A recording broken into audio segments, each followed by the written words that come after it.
Magandang umaga po sa ating lahat. Sa atin pong mga pagbasa ngayon ay binibigyan po tayo ng mga paraan kung paano po tayo tumugon sa tawag ng Diyos. Atin pong natunghayan sa unang pagbasa na tinawag ng Diyos si Samuel. May tinig siyang narinig at akala niya ito'y galing kay Eli. Hindi niya alam na ito pala'y sa Diyos.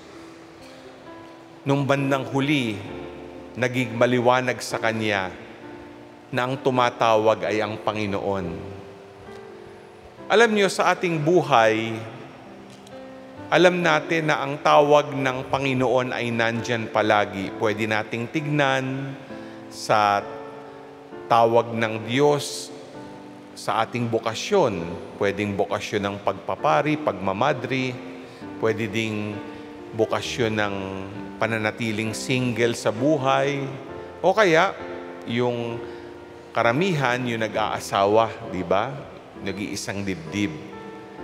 Pero alam natin, ito yung, sabi nga, tawag o bokasyon. Pero sa araw-araw nating buhay, kumbaga ang Diyos ay bumubulong, may sinasabi.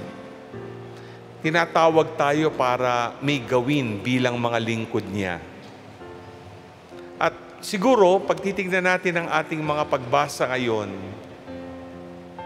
nagbibigay ito ng mga paraan kung paano tumugon kapag ang Diyos ay tumawag. Hindi kung sino lang, kundi Diyos mismo ang tumawag. Ano yung una? Pakikinig. Kaya di ba? Sabi nga ni Samuel, narito ako, Panginoon, iyong lingkod hanggang makinig sa sasabihin mo. Magkaiba po yung sabi nga, basta narinig lang ng tenga mo. Pag ikay nakikinig sa Diyos, ang dapat nakikinig, puso. Alam natin sa ating karanasan, marami pong tinig sa paligid. Maraming tinig na naririnig. Pwedeng boses ng asawa mo yan, pwedeng boses ng anak mo, sa pamilya, sa mahal sa buhay, teacher mo, kaibigan, kaopisina. Pero ibang tinig ng Diyos. At kapag ang Diyos ang nagsalita, dapat tayong makinig at makakapakinig lang tayo kung tayo nasa katahimikan. Diba? Kapag nasa tahanan tayo at may mga paghihimpil, nagdadasal, ang pagdarasal ay nagaganap sa katahimikan. Kapag tayo naririto, bumibisita sa Santissimo Sacramento, sa katahimikan din tayo nagdadasal ngayon. May disposisyon kayong katahimikan habang ako po ay papaliwanag sa salita ng Diyos. Kapag nananahimik tayo, lalo nating mapapakinggan kung ano sinasabi niya. Pero kung katakot-takot ang ingay, maraming tinig, magugulumihanan tayo. Pero sa katahimikan, mapapakinggan natin ang mensahe ng Diyos. Yung ikalawa ay pagninilay. Kasi pwede natin mapakinggan, pero ang proseso, pag napakinggan natin, may sinabi,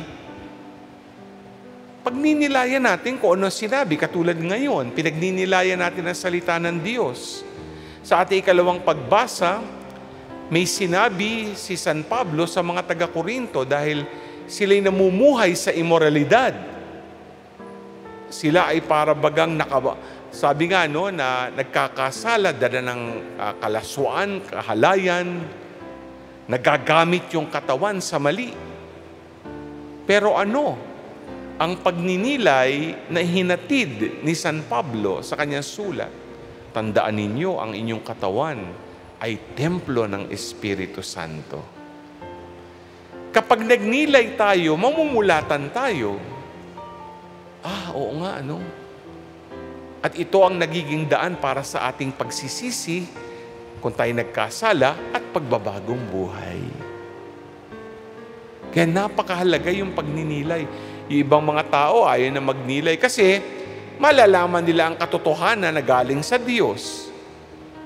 Pag nalaman nila yan, ayaw nilang magsisi o magbagong ugali, magbagong buhay kasi nakasanayan na nila yung mali at doon ay parang okay sila. Pero napakahalaga po na kapag nakinig, magnilay. Pero meron pa pong ikatlo. No? Halimbawa ngayon, no? Napakinggan natin ang salita ng Diyos, pinagninilayan natin ito, nauunawaan natin ng malalim. Yung ikatlo po ay pagpapalaganap ng mabuting balita. Pagbabahagi ng salita ng Diyos sa ating kapwa. Yan ang pinatotohanan ni Andres sa ating ebanghelyo. Di ba narinig po natin, no? Yung tawag ng Panginoon, tinawag si Andres. Ano ginawa niya? Ipinamalita niya sa kanyang kapatid na si Simon Pedro. Sabi niya, no? Nakita namin, natagpuan namin ang Mesiyas. So, ibinalita niya. So, hindi lang niya kinimkim, sinarili, yung karanasan ni Jesus.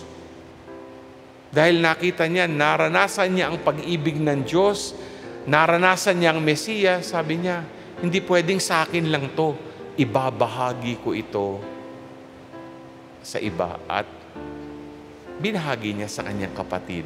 Kaya pati si Simon Pedro, tinawag din upang sumunod kay Kristo. Halimbawa ngayon, natanggap niyo ang salita ng Diyos. Ito ba'y para sa sarili niyo lang? Dapat pag-uwi niyo sa inyong tahanan, ibahagi niyo. Di ba? Saan man kayo naroon? Pag may mabuting balita kayong natanggap, may pangaral na maganda, hindi lang tuwing misa. Maraming pagkakataon sa ating buhay na may bulong ang Diyos, may sinasabi Diyos, si Jesus, na pagninilayan natin, ito dapat ay ibinabahagi natin upang ang kapwa natin ay maranasan din ang pag-ibig ni Jesus. Kaya po tatlo, di ba? Tatlong paraan para tumugon sa tawag ng Diyos. No? Pakikinig, pagninilay, at pagbabahagi ng mabuting balita ni Jesus. Sana po, no? Nagmisa po tayo na ngayon, no? Tatanggapin din natin, no? Si Jesus sa banal na komunyon. Ibahagi natin siya. Ang pagdiriwang ng Eucharistia hindi lang para sa atin, para sa ating kapwa. Ibahagi natin ang Panginoon at ang kanyang pag-ibig sa bawat isa.